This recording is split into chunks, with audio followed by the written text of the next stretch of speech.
Oi, gente, tudo bem com vocês? Para mim, meus amigos, é um prazer estar aqui com vocês para nós darmos continuidade àquela série de mensagens que tem como tema central a chave da felicidade e a saúde mental. Já estudamos sobre vários temas, vimos aqui se é possível mudar nossa personalidade, vimus como curar a angústia e hoje nós vamos tirar uma lição maravilhosa para a nossa vida de um tema muito polêmico, o controle da ira. Nós vamos ver aqui se é possível nós controlarmos a ira. Na verdade, nós vamos ver lições, dicas maravilhosas de como podemos ter o controle sobre a ira. Vivemos num mundo turbulento de guerras, onde várias fatalidades têm acontecido. Então nós vamos ver aqui uma lição, tirar lições maravilhosas desse tema. E vamos ver que é possível sim termos controle sobre a ira. Sejam todos bem-vindos. Desejo que Deus abençoe grandemente você, toda a sua família. E que você possa confiar nesse Deus maravilhoso que Ele faz milagre. E vamos dar aqui início à nossa mensagem e vamos tirar lições maravilhosas para a nossa vida. Eu quero compartilhar com você aqui uma experiência muito interessante de um homem. Conta-se que aos 80 anos de idade, Aaron Burr, ele estava lendo um livro, onde chegou em sua leitura a uma cena na qual o protagonista ali no livro, havendo caçado uma mosca, ele se dirige à janela da sua casa, ele abre e deixa que a mosca vá embora. Ele diz exatamente assim: vai-te, pobre inseto, vai-te. Este mundo ele é bastante grande para ti e para mim. Burr, ele havia matado em duelo Alexandre Hamilton, ele havia matado. Ele reflexionou naquele momento: se eu e em minha juventude houvesse lido mais este livro, eu haveria sabido que o mundo era bastante grande para Milton e para mim. Nós estamos vivendo hoje, nossos dias, num mundo que não tem mais duelo, já não estejam mais em moda, né? Mas nós, a nossa geração moderna, ela procura por outros meios de destruir o semelhante, exatamente. Aqueles com quem divergimos, né?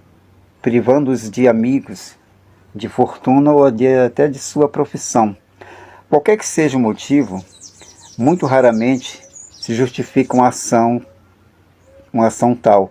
A vingança ela pode parecer doce a princípio, mas a vida é longa e o amargo remorso podemos chegar a saber demasiado tarde, meus amigos. Como sucedeu o Burr, que este mundo era bastante grande para ti e para mim.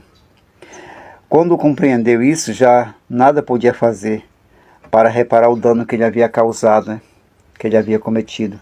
Porém, nós podemos pensar duas vezes antes de cometer um homicídio, ou um homicídio simbólico, como é o ato de tipo assim, desprestigiar o caráter, ou a realização de nossos inimigos, de nossos amigos.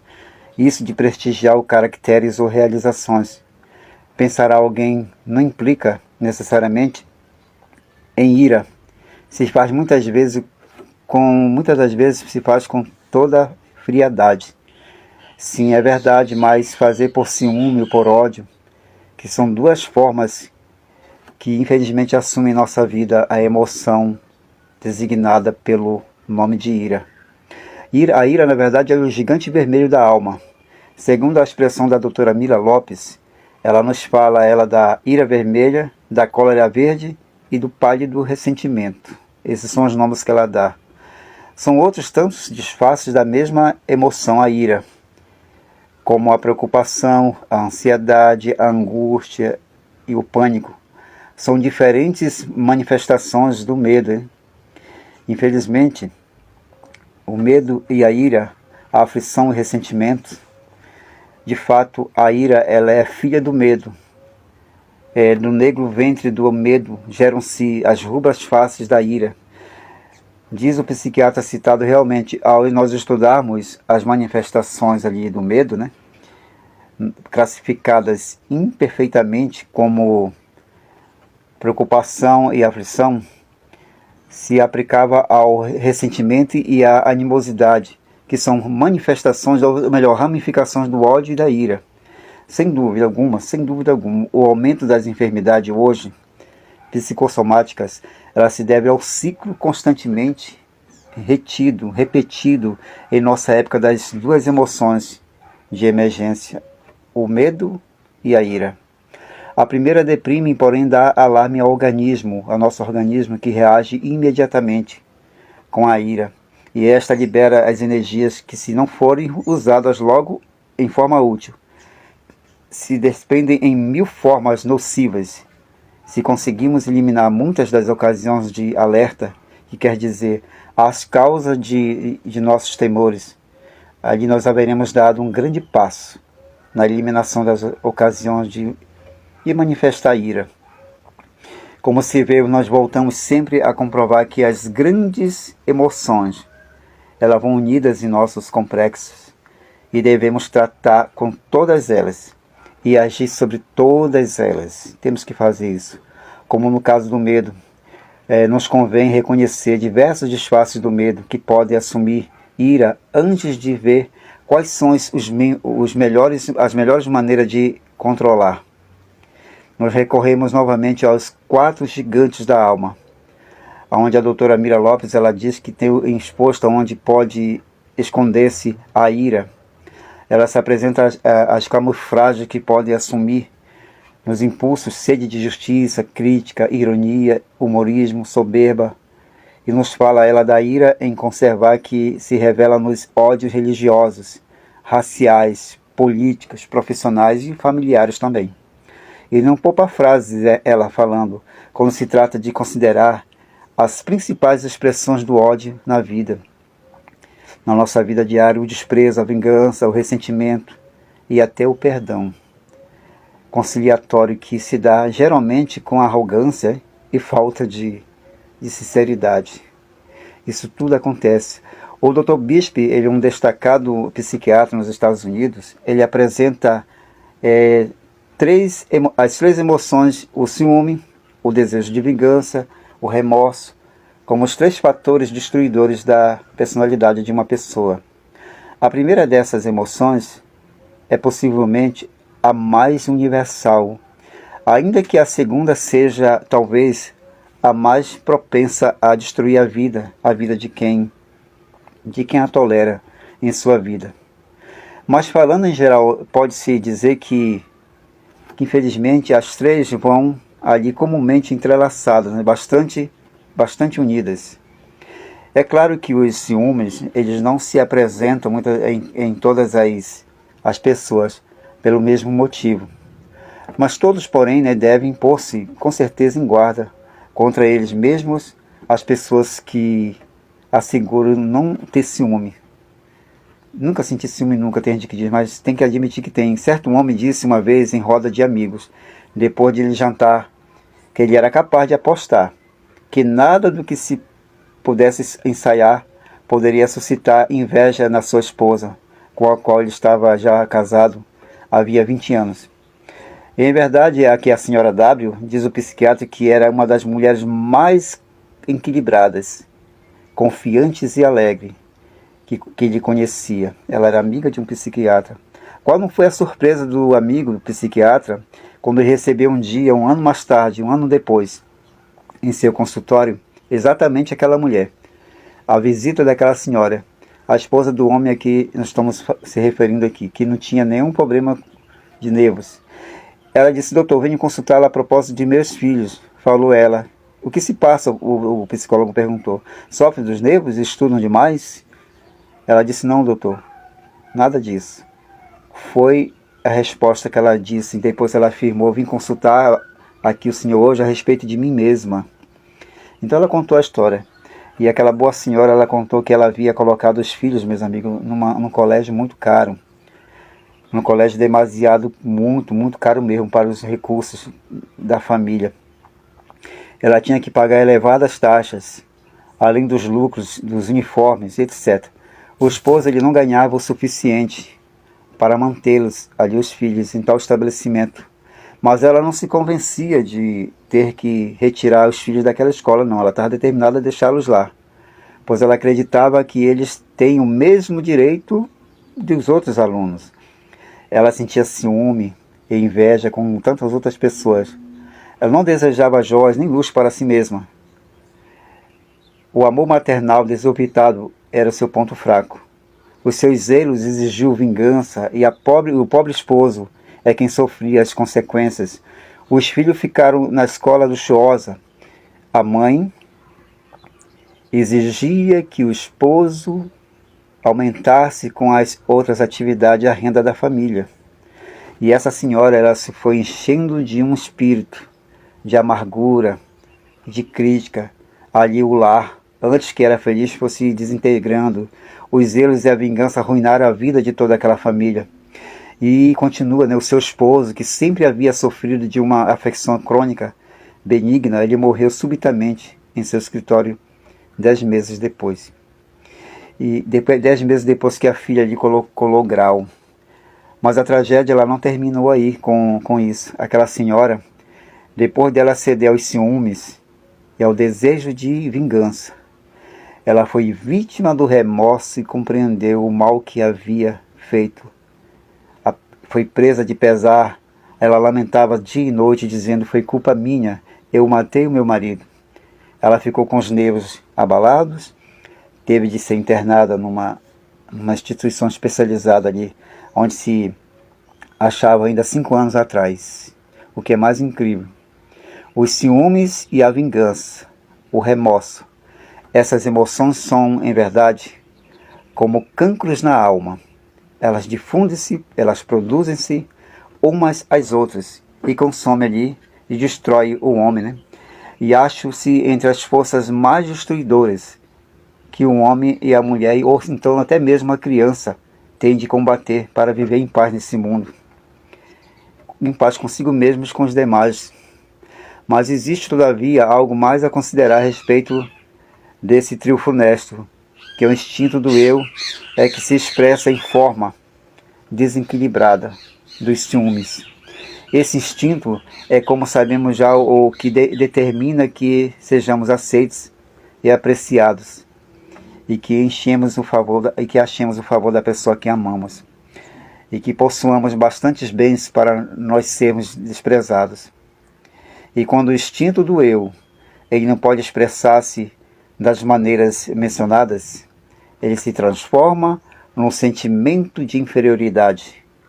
E essa convicção de que somos inferiores, ela engendra os ciúmes. E em vez de ceder a eles, melhor é mudar em tempo o sentimento de inferioridade. E na verdade nós devemos canalizar as energias, devemos fazer isso. E vamos falar agora da ira justa e sincera. Mas interessa-nos saber, sobretudo, meus amigos, domesticá-la, segundo feliz expressão do professor Lopes. É impossível de anularmos em nossas emoções, como o seu próprio nome indica. As emoções, são as forças que nos põem em movimento, enquanto nós vivemos e temos que nos mover. Dessas forças necessitamos, como falou certa vez o escritor dramaturgo Pollock. Ele disse: os homens e os automóveis, eles avançam por meio de explosões internas, mas nossas emoções devem fazer-nos mover de forma construtora, para adiante, não para trás. Isso que ele falou, né? Se não as soubermos agora canalizar, elas vão se desdobrar em suas energias e se perdem, ou pior ainda, pode tornar-se destruidoras. A arte de uma vida útil, ela consiste, meus amigos, em saber aproveitar devidamente as forças libertadas, ainda que seja por emoções cuja origem não é de tudo aproveitável. Nós estamos no mundo, na verdade, no mundo mau, e não podemos evitar que tropeçamos com situações que despertem temor e logo ira. Mas de nós depende que as energias libertadas produzam resultados, resultados benéficos para nós mesmos e nossos semelhantes. Isso é muito importante. Ou que nos prejudiquem a todos nós. Quando por nossa incapacidade ou por outro qualquer motivo, não podemos tirar proveito de tais forças, o menos que devemos procurar é que não façam dano. Nós devemos dissipá-las, sem prejudicar, sem prejuízo para ninguém. E a melhor maneira de fazer isso é por uma manifestação de bom humor. Mas nós temos que cuidar que seja a nossa custa e não a de nosso próximo. E se alguma vez somos vítimas do mau humor alheio, saibamos participar dele e é bom rir. Por exemplo, sempre temos que rir de nossas próprias custas e não a custas alheias. O sentido do humor dirigido contra si mesmo, ele indica um grande domínio de si próprio, de si mesmo. Um grau elevado de revalorização das coisas, uma capacidade de ver-se como vê os demais. E isto é certamente, meus amigos, um dom admirável. Ajuda não só a evitar os aborrecimentos e ressentimentos, mas pode salvar situações capazes de produzir resultados trágicos. Certo operário, uma vez, um operário europeu, ele recém-chegado em seu país, ele foi trabalhar num dos ambientes mais brutais dos Estados Unidos. Entre gente que se dedicava às profissões mais pesadas, que era a fundição mecânica. Aquele pessoal ali era gente que praticava também as brincadeiras mais pesadas. Assim foi que esse pobre homem, recém-chegado ali, que mal compreendia a língua daquele povo, passou a ser vítima de gracejos e de brincadeiras muito pesadas daquele pessoal. Uma vez pegaram ele e jogaram ele dentro do rio. Nem ao menos se perguntaram se aquele homem sabia realmente nadar. Mas, infelizmente, o coitado dominava a arte de nadar e se salvou. Agora, o que é mais interessante, quando mais tarde foi lhe perguntado qual havia sido a sua reação, ele disse: ri-me com eles. O que eu haveria ganhado se eu estivesse revoltado, exasperando, se eu ficasse irado? Certamente eles me jogariam de novo na água, e quando eu ri com eles, eu desarmei. Ali, quando eu ri junto com eles, eu desarmei todos eles. E é admirável o que aquele homem fez.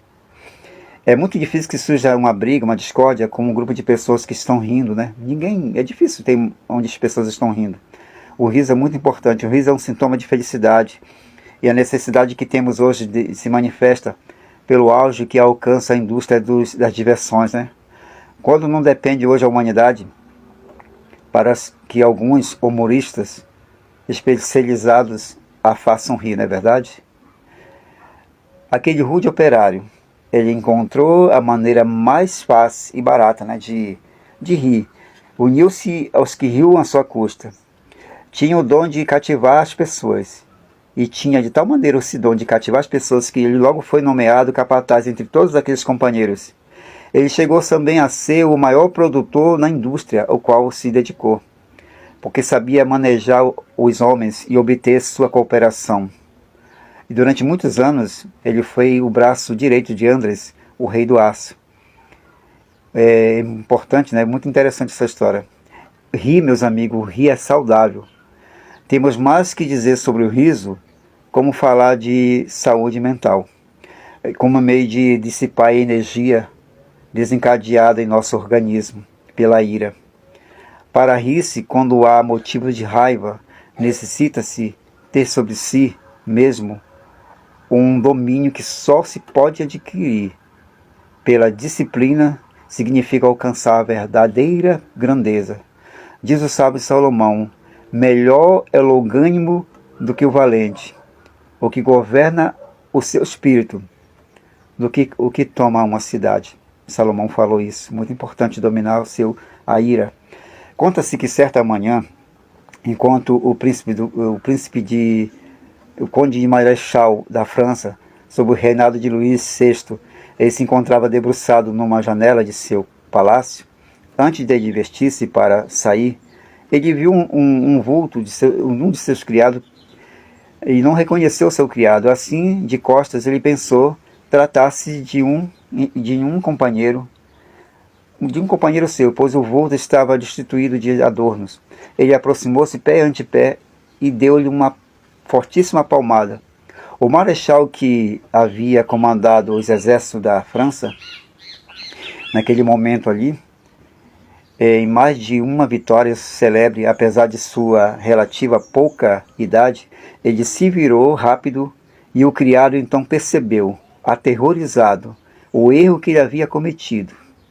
Como naquele tempo os senhores eles tinham todo o poder e direitos de vida e morte sobre os seus servos, pôde imaginar que o terror que se apoderou daquele servo, daquele criado.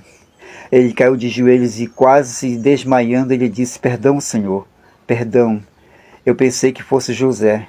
E naquele momento ali, o marechal, que sem dúvida estava enraivecido, estava irado, dominou-se seu gênio e dominou a sua ira. Instantaneamente ele se virou e disse, realmente, ele começou a rir diante do terror do seu servo. Ele disse para aquele homem: ô homem, mesmo que fosse José, não precisarias dar uma palmada tão forte. Foi essa a reação do marechal. E é interessante que a gargalhada sã, a gargalhada sadia, sempre é uma válvula de escape na energia que, reprimida, poderia prejudicar-nos, mesmo no caso de ser provocada pela percepção visual de uma pessoa ali que cai ao pisar numa casca de banana. Geralmente a nossa reação ali é rir. Pode ser a manifestação de um prazer cruel, pode ser uma maneira de descarregar a energia libertada em nós pela emoção. Para enfrentar a emergência, passamos por um susto e descontentamento, porque o acidente poderia nos atingir, e ao darmos conta de que não há perigo, nem para nós, nem para a pessoa que caiu ali, aquela cena nos provoca riso. E se nós enganarmos, mas se nós percebermos que a pessoa que caiu se lastimou e começou a sentir dor, o nosso riso se transforma numa preocupação para ajudar aquela pessoa, apesar de nós pormos logo a socorrer aquela pessoa que caiu.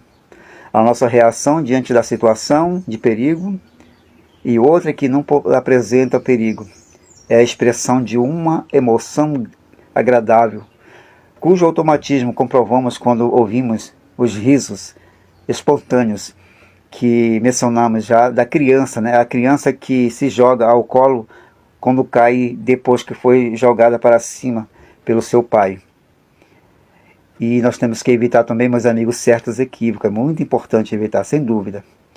Não devemos desenvolver o complexo do riso a tal ponto de nos dominar em todas as situações e nos fazer assumir constantemente uma máscara sorridente e exibir em todas as ocasiões um riso idiota.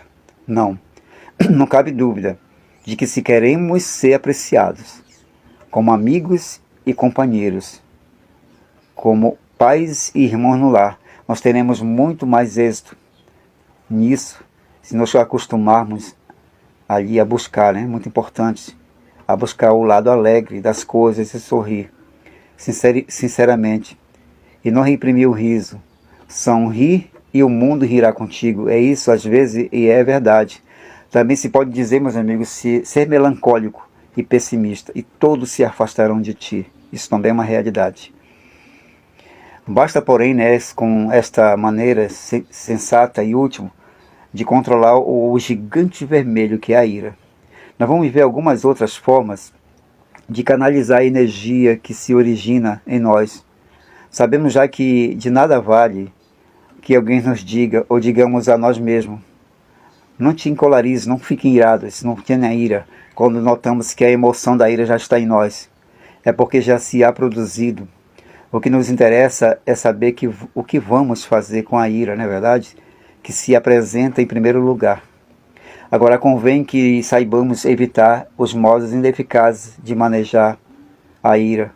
Segundo aconselha Appiah, que ele nos aconselha, ele nos diz: primeira coisa que temos que fazer é tratar de suprimir o sentimento de ira. Segunda coisa, tratar de ignorá-la e cerrar-lhe a porta da mente, admitindo que ela não existe. Terceiro, ocultá-lo, não falar a ninguém dele, reprimi-lo, guardá-lo. Quarto, reconciliá-lo, acariciá-lo, isolá-lo, aterrorizá-lo, fazê-lo voltar, suprimi-lo. É muito importante isso. 5. Desquitar-se com uma represália. Ao nosso ver, o método mais perigoso, por enganoso e insidioso, é do raciocínio. Por isso nós cremos que é necessário, muito importante, pôs em guarda especialmente contra ele, tanto com respeito à ira como em relação com outros complexos prejudicais para compreender em que consiste. Nós vamos ver agora um caso muito comum, de dois amigos que eles se desentenderam. E a pedido de um deles, o psicólogo procurou a reconciliação dos dois, pois conhecia bem os pontos de vista dos dois. Quando tratamos de cumprir, ele diz, a missão que a ele foi designada, e apresenta a B as razões plausíveis para que reate as relações com seu amigo, com seu companheiro de trabalho.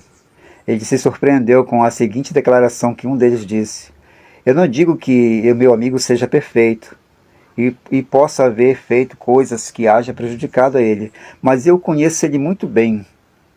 Ele não vai jamais reconhecer que errou e também me tem prejudicado, pois é um homem que passa a noite sem dormir, buscando pretextos para justificar-se quando procedeu de maneira incorreta. Essa foi a resposta. Tal raciocínio, meu amigo, que aquele homem deu, é condenável. A aceitação de razões aparentemente boas para fazer coisas más. Como o homem que bebe para afirmar a sua personalidade. De acordo com a definição do Dr. Sade, segundo o doutor, o mesmo autor, muito cedo na vida, os pais devem assinalar aos jovens que o raciocínio é disfarce mental, um intento de justificar-nos e que a miúde nos leva a erros. Por exemplo, podemos relatar um conto tantas vezes que chegamos até a crer que realmente ele é verdade. Isso pode acontecer. E pode-se raciocinar acerca de todas as manifestações da ira, a crueldade, os ciúmes e o desejo de vingança, o ódio, o desprezo, o ressentimento. Todo o argumento que a mente apresenta para justificar algo que a consciência condena deve ser examinado objetivamente, com sincera serenidade, sem emoções sempre deve a pessoa perguntar que motivos pode ter o inconsciente para insistir em tal argumento. Nós não temos que nos esquecer de que a ira, em todas as suas manifestações, é sempre mal conselheira, na verdade. Alguns métodos úteis, eficazes, nós vamos ver agora, ao lado dos medos ineficazes, da maneira a ira, e os autores que temos citado, e tem em seu livro uma lista de modos eficazes. São os seguintes: primeiro, aceitar sua presença, aceitar a presença do medo, encará-lo como algo que se deve enfrentar. Segundo, o domínio, o exercício da ação, temos que agir. E terceiro, fazer algo com a ira, temos que fazer algo com a nossa ira.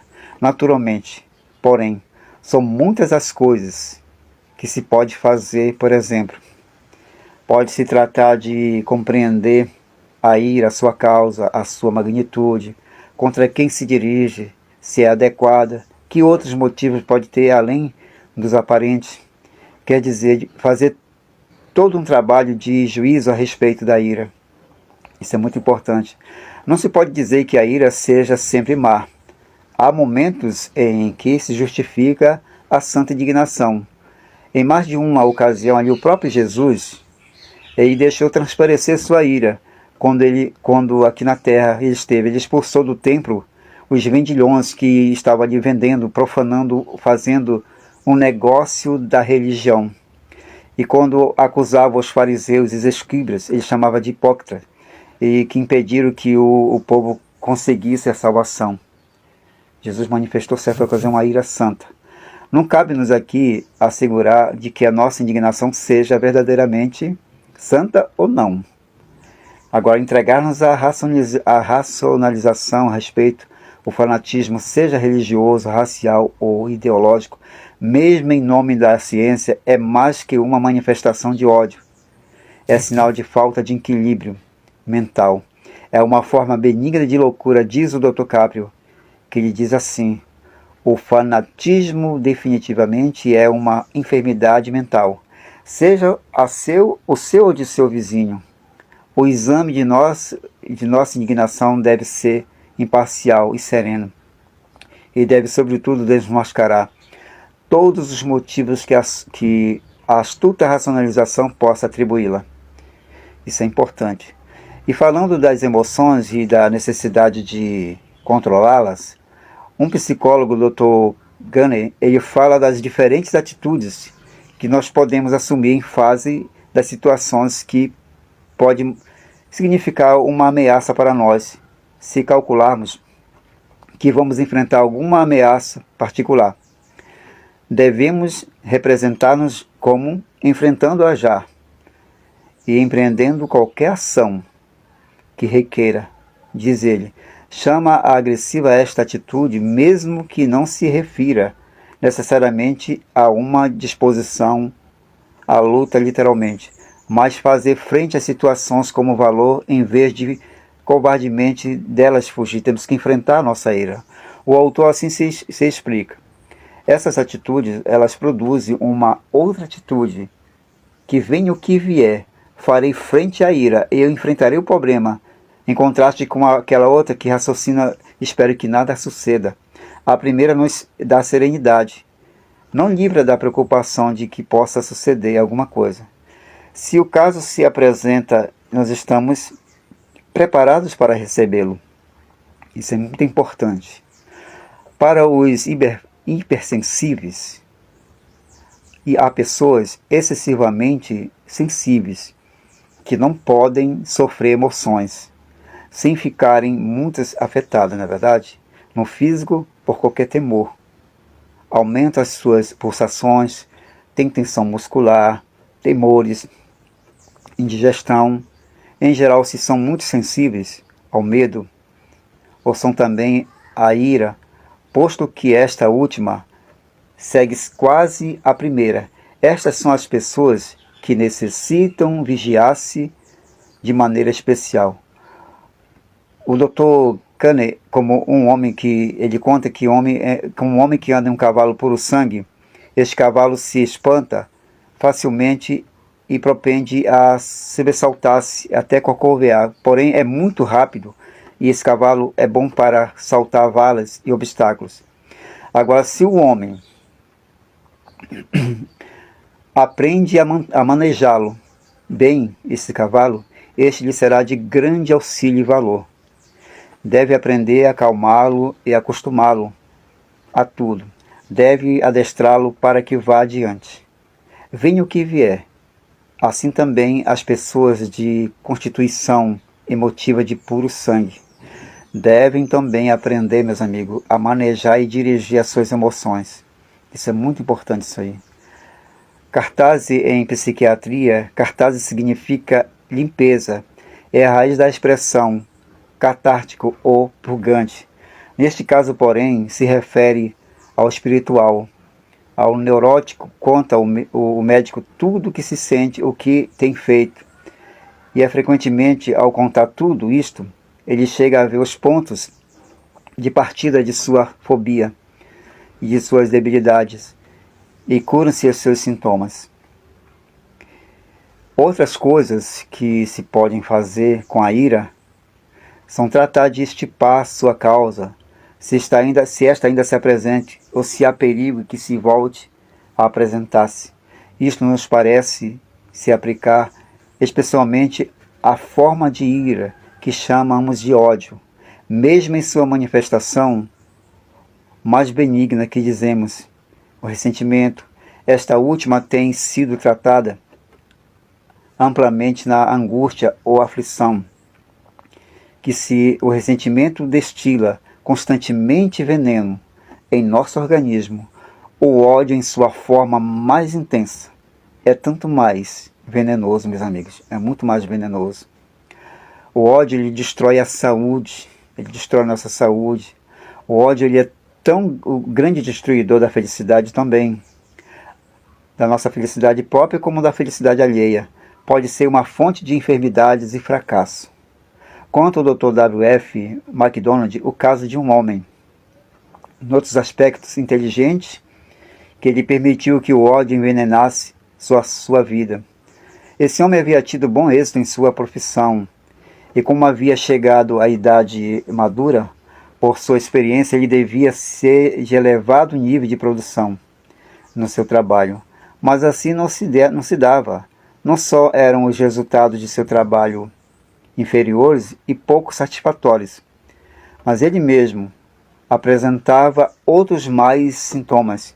Ele era irritável, com facilidade sofria transtornos emotivos, padecia de insônia e cansaço crônico. E muitos médicos haviam diagnosticado indigestão nervosa. A dificuldade desse homem estava no fato de ter chegado a odiar sua esposa, apesar que por causa de seus 4 filhos, eles não se haviam separado, senão fazia pouco tempo de separação. A sua sede de vingança fez de seu divórcio um caso muito triste. Mas mesmo assim, não terminou seu ódio. A separação da sua esposa não curou a ferida. Continuou ele alimentando seu ódio, com lembranças dos danos que havia sofrido, e com expressões de rancor, em palavras de atos. Isso havia chegado a ser o motivo primordial de sua vida. E seu mal-estar era o resultado. Para curar-se, aquele homem teve que enfrentar, sinceramente, o dilema. Ou continuava alimentando seu ódio, ou renunciava ao êxito comercial, ou abandonava o primeiro e recuperava o último. Ele não podia conservar o seu ódio e ser feliz. Felizmente, podemos dizer que quando ele percebeu que a senda do ódio o conduziria ao suicídio profissional e pessoal, ele decidiu pelo caminho da felicidade. Foi isso que ele fez. E encontramos, às vezes, pessoas que parecem desfrutar de seus ódios. Um caso tal menciona o Dr. Gones ao falar do número de relativamente baixo dos anciões amargurados. Aí trata-se do célebre poeta Maribel, a quem em sua velhice perguntaram uma vez como podia brigar tão acerbalmente com os parentes como fazia e pleitear com eles por uma herança. O poeta respondeu: e com quem queres que eu brigues? Com os turcos? Não tenho nada que dividir com eles. Foi essa resposta que ele deu. Se a pessoa em questão queria dar a entender que achava satisfação nas quarelas, e é permissível sem dúvida, a sua sinceridade, pois todos sabemos que não há satisfação no ódio, não existe satisfação no ódio nem na ira. Agora, entretanto, é frequente nós encontrarmos em todas as camadas sociais, mesmo entre as famílias, esses ódios profundos, na verdade, que estorvam o caminho da felicidade, que o nosso Criador quer fazer chegar a todos os corações algumas simples regras que o Dr. MacDonald dá aos que desejam livrar-se de tais cargas da alma, da ira e do ódio. Para livrar-se do ódio, é muito importante, primeiro, recorde claramente a natureza destruidora do seu ódio, a saúde mental e física. Segundo, não recorde sempre as palavras, pessoas, objetos e situações relacionadas com seu ódio. Terceiro, não pense em abandonar o seu ódio por força própria, por força de vontade. Não é fácil. Não faria senão concentrar sua atenção nele. 4. Controle seus momentos específicos de ódio e substitua eles com pensamentos e mensagens agradáveis. 5. O ódio, meus amigos, é a miúde o fruto da ignorância e obscurece a visão. Procure ilustrar-se acerca do objeto de seu ódio. E 6. Se não pode fazer isto nem acerca de sequer do tema, evite como evitaria um alimento que lhe provoca alergia. 7. O ódio é resultado de algum mau trato recebido. Evite recordá-lo. Não fique pensando nas coisas passadas. 8. Evite falar a outros de seu ódio. Evite, sobretudo, agir de acordo com seu ódio. Isso é muito importante. 9. pratique a tolerância. Não se pode esperar que todas as pessoas e ideias sejam igualmente boas. Todos não podem ter só boas qualidades, mas não busquemos somente as má qualidades, que as tenham, vejamos também as boas qualidades. E 10. Recorde que a boa saúde mental, ela requer controle dos ódios e ressentimentos. Isso é muito importante. Em seu livro Os Caminhos do Amor, Marden, ele tem um capítulo muito bom, intitulado Contra o Rancor. Nele, ele relata que, em certa ocasião, um comerciante, dos que dizem que o mundo não é demasiado amplo para eles, ele cometeu um erro com um de seus subalternos, a quem, depois de não cumprir o que estipulara em contrato particular, o despediu brutalmente de sua casa. Passados alguns anos, o despedido, havendo estabelecido-se o seu próprio negócio, ele viu-se em pleno sucesso, enquanto que seu antigo patrão se viu reduzida à miséria. Apelou então para que ele, a quem o havia desprezado, porém, para que desse emprego. Ele também desprezou também ele, da mesma forma como ele havia feito com ele no passado. Ele pagou o mal com o mal. O indivíduo que durante anos viera alimentando o ódio e a vingança, gozou nesse momento agora de vingança. Um momento bom para ele naquele momento. O malfeitor que sempre o mantivera como inimigo, não lhe deu ali atenção, a mão de auxílio, e despediu brutalmente, como anos atrás ele o despedira. Havia satisfeito assim a sua vingança, né? Mal com mal, dado a plena expressão ao seu rancor. Mas a história não termina. A história não termina. Olha só o que aconteceu. Entretanto, com isto, aquele implacável homem, havia devolvido mal por mal. Tendo a ocasião de pagar o mal com o bem, ele não tardou em ver a sua saúde se abalando mais e mais, a ponto de torná-lo completamente inútil para os seus negócios. E não só cria que esta seja uma história inventada por Marden. A psicologia moderna, ela nos diz que os sentimentos de culpabilidade que a consciência grava no inconsciente podem criar complexo de remorso capazes de não só de arruinar a paz de nosso espírito, mas de fazer-nos cometer atos prejudiciais aos nossos interesses e caráter de castigo involuntário. Incrível isso aqui, gente. Mas não, eu quero dizer para vocês que não só os atos de ira, violência ou de acermismo, rancor, são os que podem impedir que desfrutemos a felicidade. Há muita verdade na declaração. A vingança e o preconceito, a animosidade, o rancor e o desejo de represália são todos da família da malevolência, meus amigos. Envenenam o sangue e conturbam a felicidade do que cede a tão sinistros sentimentos. E eu quero dizer para vocês que a felicidade plena só pode gozar aquele que aprende a substituir, sinceramente, o ódio pelo amor, e pode repetir de todo o coração a petição que o nosso Senhor Jesus Cristo nos ensinou no Pai Nosso: perdoa-nos as nossas dívidas, assim como nós perdoamos aos nossos devedores. Enquanto a energia que o trato diário com a vida desperta às vezes em forma de indignação justificada, sublimá-las, é muito bom saber sublimar as energias, é muito bom fazer isso. É muito importante nós reprimirmos a ira de nosso coração. E eu quero dizer para vocês que é muito importante nós sabermos dominar-nos em situações. Hoje vivemos num mundo turbulento de ira, de rancor, de ódio. E aqui nós aprendemos lições maravilhosas. Nós vimos aqui como controlar a ira, né? O controle da ira num mundo tão cruel, de tantas coisas acontecendo. Eu quero te dizer que Deus pode nos capacitar para isso. E eu peço a você que volte depois deste vídeo e venha analisando ponto por ponto. que você vai encontrar lições maravilhosas aqui que pode te ajudar e me ajudar a nós como seres humanos falhos a encontrarmos o controle da ira, porque nós somos seres humanos.